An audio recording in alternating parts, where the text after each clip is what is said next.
It was at the height of the civil rights movement in the 60s when a small dance theater in Harlem was being formed, a humble haven for budding ballerinas of color that would not only make history in an America rife with racial division, but show the world that with pure grace and grit, dance as artistic resistance can be a powerful agent of change. And it still can now. Their precision, still on point. Their perfection, still powerful. Proof that when you master every move, it sends an unforgettable message. We were told when we walked into a room, your chin better be up and your chest high. And you better make them say,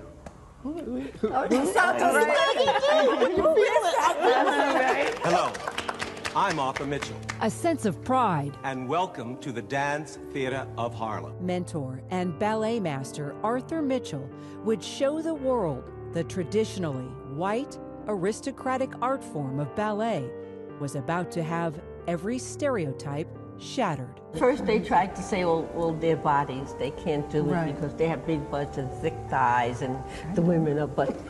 And we dispelled that.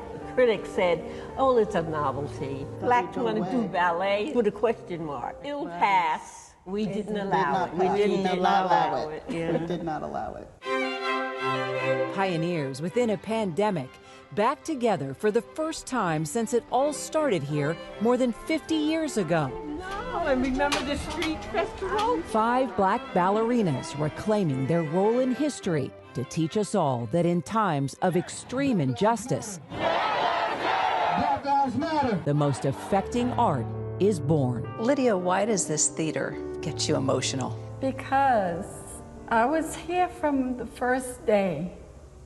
That's all she had to say. Day one, I was 17 years old. I didn't know what ballet could do for me. But I said, I'll give it another try. and then it was like, oh my God, this is fabulous.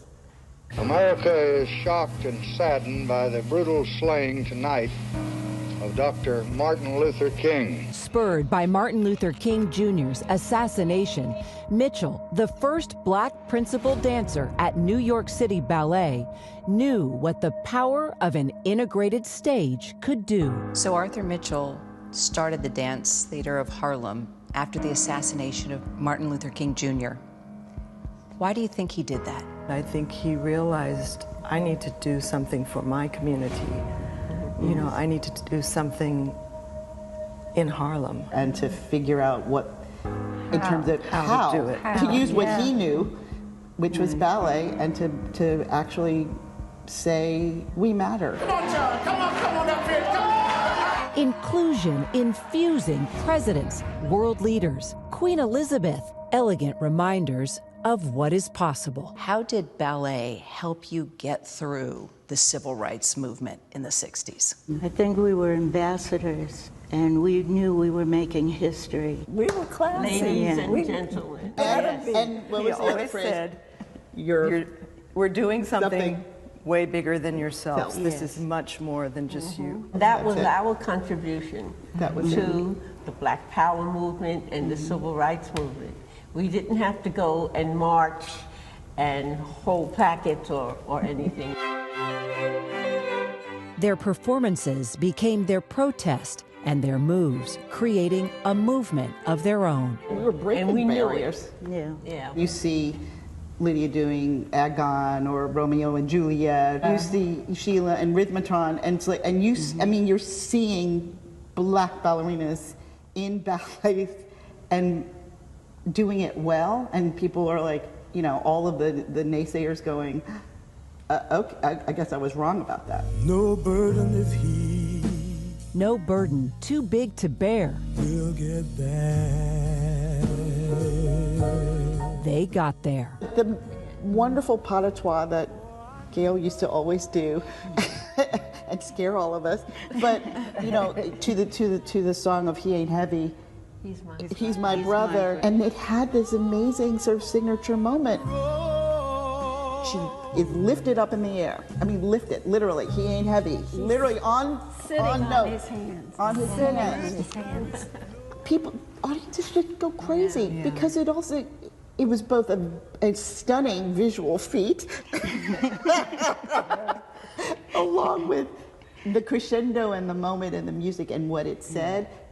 It moved people. Yeah. They felt it. You can lean back on him, lean back on him. And that feeling continues. I want to make something very authentic and just the power that you have as dancers. Thanks to founding member, praised principal dancer, and artistic director, Virginia Johnson. That was a little bit better, Derek. Yes, better. And her trailblazing truth. The curtain would go up and the audience thought that maybe they were going to see the Harlem Globetrotters, and they saw a ballet company of diverse people.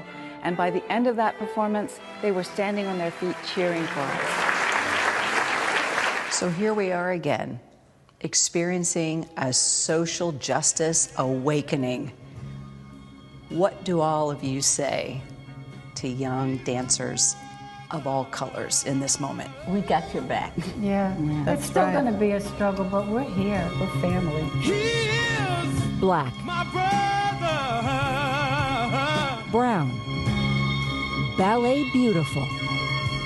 Take a bow.